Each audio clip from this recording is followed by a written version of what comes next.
नमस्कार, स्वागत है आप सभी का हमारे इस YouTube चैनल स्टडी कैपिटल पर। CUET 2023 के लगातार हम एक्सपर्ट्स से बातचीत कर रहे हैं। जैसा कि पिछला वीडियो आपने देखा था, हमारा MA हिंदी का आया था। आज की इस वीडियो में हम बात करेंगे CUET MA साइकोलॉजी की कुछ इंपॉर्टेंट पॉइंट्स पर। जो आपका एग्जाम फियर है उसके विषय में भी बात करेंगे, साइकोलॉजी की तैयारी कैसे करें उसके विषय में भी बात करेंगे। तो इसके लिए हमारे साथ हैं उत्कर्ष सर। सबसे पहले उत्कर्ष सर, आपका वेलकम है हमारे इस इंटरव्यू में। बहुत बहुत शुक्रिया sir, thank you so much. आज का जो ये इंटरव्यू है वो आप सभी के लिए काफ़ी इंपॉर्टेंट होने वाला है और काफ़ी महत्वपूर्ण होने वाला है, क्योंकि आज के इस इंटरव्यू में CUET 2023 की जितने भी बच्चे तैयारी कर रहे हैं उनके जितने भी पॉइंट्स उठ रहे हैं, जितने भी आपके क्वेश्चंस आपके दिमाग में राइज हो रहे होंगे, वो सारे क्वेश्चंस पर हम लोग डिस्कस करेंगे। तो सर, सबसे पहला सवाल NTA ले रही है CUET, और CUET में PG part A and part B है, जिसको लेकर के पहली कन्फ्यूजन पैटर्न को लेकर के ही है। तो जरा पैटर्न को लेकर के बच्चों को क्लियर करिए कि पैटर्न वास्तव में क्या है CUET PG का। ओके, तो पैटर्न बहुत ही सिंपल होता है। आई डोंट नो, बच्चे बहुत कंफ्यूज हो जाते हैं चीज़ों को लेके, ये कहाँ से प्रिपेयर करेंगे, वो कहाँ से प्रिपेयर करेंगे। पैटर्न बहुत सिंपल है। 100 क्वेश्चंस आपके पास होंगे। 75 आपके सब्जेक्ट के होंगे, यानी कि साइकोलॉजी के। 25 आपके होंगे GS पे, जिसपे आपका reasoning, current affairs, number completion, Venn diagram, वो सारी चीज़ें वहाँ पे होती हैं। इंग्लिश कॉम्प्रिहेंशन, ये सब थोड़ा बहुत वहाँ पे होता है। तो पैटर्न बहुत ही सिंपल रहता है। तो आपके 75 क्वेश्चन आपके सब्जेक्ट के साइकोलॉजी के, और आपके 25 क्वेश्चन आपके हो गए GS और नॉर्मल आपके एप्टीट्यूड वाले। तो आपका जो पैटर्न है इसको लेकर के बहुत सारे लोग कंफ्यूज्ड हैं, तो पैटर्न को लेकर के कंफ्यूज नहीं रहना है सर। 75 क्वेश्चंस और 25 क्वेश्चंस का जो आपने रेशियो बताया, तो बच्चों को तैयारी किस प्रकार से करनी चाहिए? क्या 75 पे कितना फोकस, 25 पे कितना फोकस, और किस तरीके से तैयारी को अपने लेकर के जाएं कि वो, जैसे BHU में आपके पढ़ाए हुए भी काफ़ी बच्चे BHU में सेलेक्टेड हैं, अन्य केंद्रीय विश्वविद्यालयों में भी सेलेक्टेड हैं, तो किस अप्रोच के साथ पढ़ाई करनी चाहिए दोनों पार्ट की? ओके, तो ये एक्चुअली में बहुत ही इंपॉर्टेंट क्वेश्चन है, क्योंकि बच्चे एक्चुअली गलती क्या करते हैं कि बहुत ज़्यादा पैनिक हो जाते हैं कि सर मैं तो बचपन से साइकोलॉजी पढ़ती आई हूँ, मैं तो साइकोलॉजी 3 साल मैंने पढ़ा, एकदम से मैं GS करंट अफेयर कहाँ से प्रिपेयर करूँ सर? 25 क्वेश्चन है, कैसे मेरा सिलेक्शन हो पाएगा? देखो, 75 क्वेश्चन से आपका selection with good marks confirm है। अगर आप 75 क्वेश्चंस में आराम से 65 क्वेश्चन भी सही करके आ रहे हो तो गारंटीड है कि टॉप से टॉप यूनिवर्सिटी में आपका सिलेक्शन हो जाएगा। दिक्कत क्या आती है कि ऐसा पॉसिबल नहीं होता। ऐसा है नहीं कि हम कितना साइकोलॉजी पढ़ लें कि सब कुछ हो जाए। तो बच्चे डरते क्या है कि वो 75 सोचते हैं कि यार ये तो साइकोलॉजी है, ये तो मुझे आता ही है, चलो इसको रख देते हैं। 25 क्वेश्चन कभी नहीं पढ़ा, इसको बहुत ध्यान देते हैं, वहीं पर गलती होती है। जो भी प्रपोर्शन ज़्यादा है आपको उस चीज़ पर ज़्यादा मेहनत करनी, क्योंकि at the end of the day आपको वो सिलेक्शन दिलाएगा।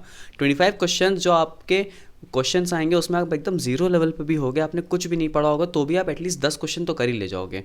ठीक है, 10 भी नहीं, आप लोग कहते 6 क्वेश्चन तो कर ही ले जाओगे। तो वो 6 क्वेश्चंस और जो 25 क्वेश्चन होते हैं उनमें ये डिसाइड होता है कि टॉप 10 या टॉप 20 रैंकर्स कौन से होंगे। अब हर किसी का मकसद रैंक लाना नहीं होता, सबको मन होता है कि मैं अपनी यूनिवर्सिटी में आ जाऊँ अच्छी वाली, और एक अच्छे नंबर्स के साथ आ जाऊँ, रैंक अपने आप आ जाएगी। तो मेरा सजेशन ये रहता है बच्चों से कि आप 75 वाले साइकोलॉजी जो पोर्शन आपका सब्जेक्ट पोर्शन है उस पर आप ज़्यादा ध्यान दो। ओके, तो किस तरीके से तैयारी करना चाहिए CUET PG पार्ट A के लिए और पार्ट B के लिए कितना समय देना चाहिए, उसको सर ने आपको एक हिंट दिया। इसके हिसाब से आप लोग अपनी स्ट्रेटजी तय करिएगा। सर, MS साइकोलॉजी की जैसे आपकी क्लासेस भी चलती हैं, आप क्लासेस भी लेते हैं, तो कोर्स के साथ साथ अगर बच्चे कोई बुक, ऐसा नहीं है कि दिन भर कोर्स का वीडियो तो देख नहीं रहे, उसके अतिरिक्त जो बेसिक पे होंगे, तो बेसिक पढ़ने के लिए कौन सी किताब प्रीफर करेंगे MS साइकोलॉजी के लिए? ओके, तो मैं जनरली 2 बुक रेफ़र करता हूँ, जो कि मेरे हिसाब से मैं उनको बोलता हूँ गॉड बुक है ये। पहली जो बुक है आपकी वो है सिसरेली, ओके। दूसरी बुक है AK सिंह। अब दोनों में डिफरेंस क्या है? जो आपकी सिसरेली की बुक है, या फिर कुछ लोग बैरन की बुक भी पढ़ते हैं, दोनों ही आपकी जनरल साइकोलॉजी कवर कर देती है। अगर हिंदी मीडियम के स्टूडेंट से बच्चे देख रहे हैं तो वो भी एकदम परेशान ना हो, हिंदी मीडियम में भी AK सिंह की सामान्य मनोविज्ञान की किताब आती है, ठीक है, और AK सिंह की हिंदी में भी रिसर्च की बुक आती है। तो ये दोनों बुक अगर आपने एकदम से घोल के पी ली हैं तो आपका नो डाउट अच्छी रैंक के साथ सिलेक्शन हो जाएगा। ये मैं सबके गारंटी से कह रहा हूँ, अगर ये 2 बुक आपने पढ़ ली है तो आपका सिलेक्शन अच्छी रैंक के साथ हो जाएगा। बट लेकिन दिक्कत ये आती है कि पूरी बुक तो आप पढ़ नहीं लोगे, लेकिन आप शुरू इससे कर सकते हो। बहुत सारे लोग होंगे जो अपना सब्जेक्ट छोड़ के स्ट्रीम चेंज कर होंगे, इंजीनियरिंग से यहाँ पे आ रहे होंगे, कोई और अदर फील्ड से यहाँ पे आ रहे होंगे, तो उनके लिए साइकोलॉजी एकदम न्यू होता है। तो मैं उनको भी सजेस्ट करता हूँ कि सिसरेली और बैरन की लैंग्वेज बहुत ईजी है, बहुत ईजी टू अंडरस्टैंड। आप इन बुक से शुरू करो, और रिसर्च के लिए आप AK सिंह से शुरू करो, XK मंगल से शुरू करो। ये 2 बहुत ही बेसिक बुक्स हैं। अगर ये 2 बुक आपकी कवर हो चुकी हैं तो नो डाउट आपका सिलेक्शन कन्फर्म है। सर, एक सवाल होगा क्लासरूम के बारे में। जैसे आप जो क्लासेस ले रहे हैं बच्चों की, तो बुक के बारे में आपने बता दिया कौन सी बुक पढ़ें, बाकी क्लासेज जो आपकी चल रही हैं उसको अगर बच्चे ज्वाइन करते हैं तो किस प्रकार से बेनिफिशियल होगा उनके लिए, इसके विषय में बताइए। ओके, तो इसका मैं एग्जांपल के फॉर्म में समझाना चाहूँगा। लास्ट ईयर जो मैंने बैचेस पढ़ाए थे उसमें बहुत सारे बच्चों का ये फीडबैक था, बहुत सारे फीडबैक थे कि सर आपने अच्छा पढ़ाया, ये फ़ायदा हुआ। एक बहुत ही अच्छा जो फीडबैक मुझे लगा था वो ये लगा था कि लोगों ने पहला बैच किया और उसमें से काफ़ी बच्चे मेरे सेकंड बैच में भी एनरोल हुए, इस वजह से कि उनका कहना था कि सर हमारा एक फिक्स हो जाता है कि 1 घंटा हमें साइकोलॉजी को देना ही देना है फोकस्ड होके, तो वो हमारी डिसिप्लिन में बन जाता है। तो अगेन माय पॉइंट इज़ कि आपका डिसिप्लिन बहुत इंपॉर्टेंट है, जो कि आपको इस क्लास से मिलता है कि रोज़ आपको 1 घंटा साइकोलॉजी को डेडिकेट होकर देना ही पड़ेगा। और मैं जो भी आपको होमवर्क्स देता हूँ, जो भी आपको चीज़ें बोलता हूँ, ये चीज़ आपको पढ़ के आनी है, आपको वहाँ पे भी टाइम देना पड़ेगा। तो आपकी एक आदत सेट हो जाएगी। अगर आपकी हैबिट सेट हो गई तो आप नो डाउट कोच भी कर सकते हो। तो क्लासेस का फ़ायदा ये होता है, मेरे बैच में फ़ायदा ये होता है कि जो रिसर्च और स्टैटिस्टिक्स होती है वो मेरा स्पेशलिटी एरिया है। बहुत बच्चे इससे डरते हैं, तो मैं गारंटी इस चीज़ की लेता हूँ हमेशा से, नो डाउट, कि मैं आपका डर ख़त्म कर दूंगा। आपके स्टैट्स और रिसर्च में नंबर कितने आते हैं वो आपकी मेहनत पे डिपेंड करता है, लेकिन आपका डर ख़त्म करना मेरी रिस्पॉन्सिबिलिटी होती है, जिसको मैं पूरा भी करता हूँ। तो इस चीज़ के लिए आप बिल्कुल निश्चिंत हो सकते हैं कि आपको साइकोलॉजी समझ नहीं आएगी। साइकोलॉजी में आप कितना अच्छा प्रिपेयर करते हो, परफॉर्म करते हो, वो आपके ऊपर डिपेंड करता है, लेकिन साइकोलॉजी को समझ आना ये मेरी रिस्पॉन्सिबिलिटी है, और जो कि मैं हमेशा कंप्लीट करता हूँ वो मैं आगे भी करता रहूँगा। ओके सर, अब एक और क्वेश्चन होगा इसी से रिलेटेड कि तैयारी जब बच्चे कर रहे हों तो क्या टाइम टेबल उन्हें बनाना चाहिए, और अगर टाइम टेबल बनाना चाहिए तो कैसा टाइम टेबल प्रिपेयर करना चाहिए? क्योंकि कन्फ्यूजन इसको लेकर के रहती है कि क्या पूरे 24 घंटे का जो शेड्यूल है उसको बना लिया जाए, इस तरीके से पढ़ लिया जाए, फिर 8 घंटे पढ़ लिए जाए, 10 घंटे पढ़ लिए जाए, या फिर 3 घंटे 2 घंटे पढ़ के भी पढ़ाई की जा सकती है। ओके, तो ये बहुत ही इंपॉर्टेंट चीज़ होती है। जब भी बच्चे प्रिपरेशन करना शुरू करते हैं वो कहीं ना कहीं यूट्यूब से देखते हैं कि how to prepare for psychology CUET in 2 months, in 1 week, ऐसे वीडियोस देखते हैं। वो बताते हैं कि अगर आप दिन का 8 घंटा पढ़ लो आपका एग्ज़ाम क्रैक हो जाएगा। बट समझना ये होता है कि एज अ साइकोलॉजी स्टूडेंट आप लोग भी इस चीज़ को समझते होंगे कि जिस तरह से ह्यूमन माइंड काम नहीं करता, ह्यूमन ब्रेन इस तरह से प्रोग्राम नहीं है कि अगर आपने ज़िंदगी में कभी टाइम टेबल फॉलो नहीं किया है, ज़िंदगी में आपने कभी सुबह उठ के पढ़ाई नहीं करी है, तो आप इन 2 महीनों में सुबह उठ के या टाइम टेबल बना के कुछ आप झंडे नहीं गाड़ लोगे। ये चीज़ आपको समझना पड़ेगा। आपका जिस तरह से बचपन से आपने काम करते आए हो, आपको सेम पैटर्न में काम करना है। मैं भी कुछ टाइम टेबल से मैंने कभी पढ़ाई नहीं करी। मेरा मन अगर करता था तो मैं 3-3, 4-4 घंटे भी दिन में पढ़ लेता था। मेरा नहीं मन करता था तो मैंने 3-3, 4-4 दिन भी नहीं पढ़ी है। इससे फ़ायदा क्या होता है कि अगर आपका टाइम टेबल सेट है तो आपको प्रेशर है कि आपको पढ़ना ही पढ़ना है।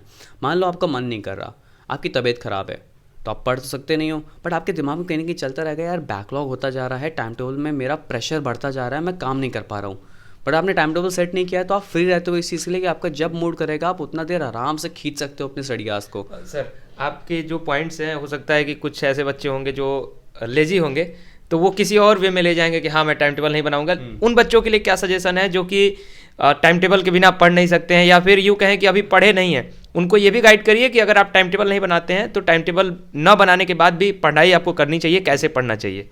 ओके, तो ये बहुत ही अच्छा पॉइंट बोला। मैं इस चीज़ पर आने वाला था कि मेरी इन बातों का ये मतलब मत समझना कि टाइम टेबल बनाना बहुत बेकार चीज़ होती है। नो डाउट टाइम टेबल से आपको एक रास्ता मिल जाता है कि आपको इतना इतना काम करना है।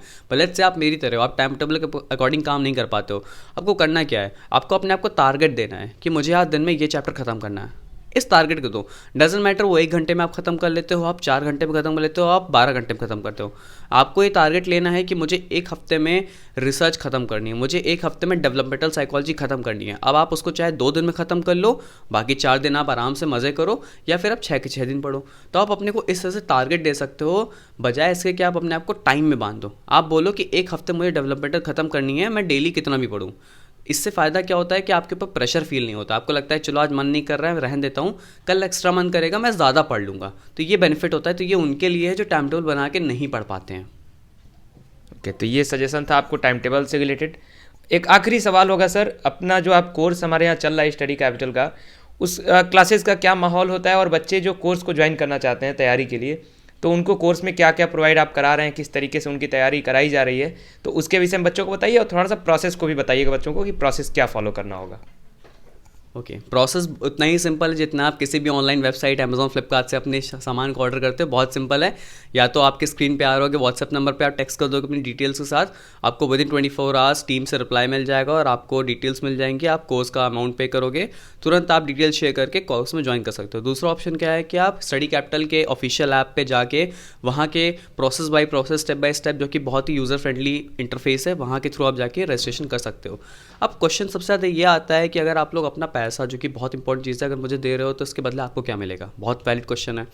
सो इसके बदले आपको मिलता है 2 महीने की live classes regularly, Sundays of रहते हैं, आपके डाउट सेशंस इसमें होते हैं, हिंदी इंग्लिश किसी भी मीडियम से आप हो, नो मैटर, आपको समझ आएंगी क्लासेस क्योंकि बायलिंगुअल होती हैं। इसी के साथ साथ आपको पीपीटीज मिलती हैं, मेरे बनाए हुए कस्टमाइज शॉर्ट नोट्स मिलते हैं, बट इसका मतलब ये नहीं कि मैंने खुद टाइप किया है, इस जस्ट कि मैंने जितनी भी वेरियस बुक्स पढ़ी हैं, मुझे जो जो इंपॉर्टेंट चीज़ें लगी मैंने वहाँ से उनको उठा के कंपाइल किया उस चीज़ को। वो शॉर्ट नोट्स आपको मिलते हैं। जब आपका CUET एग्ज़ाम नज़दीक होगा वहाँ पे आपको 5 टेस्ट सीरीज़ प्रोवाइड की जाएंगी जो कि प्रॉपर एग्ज़ाम फॉर्मेट पे ही होंगी। इसके अलावा आपको एक क्वेश्चन बुकलेट भी प्रोवाइड करिए कि इसमें मोर देन 1000 MCQs होंगे।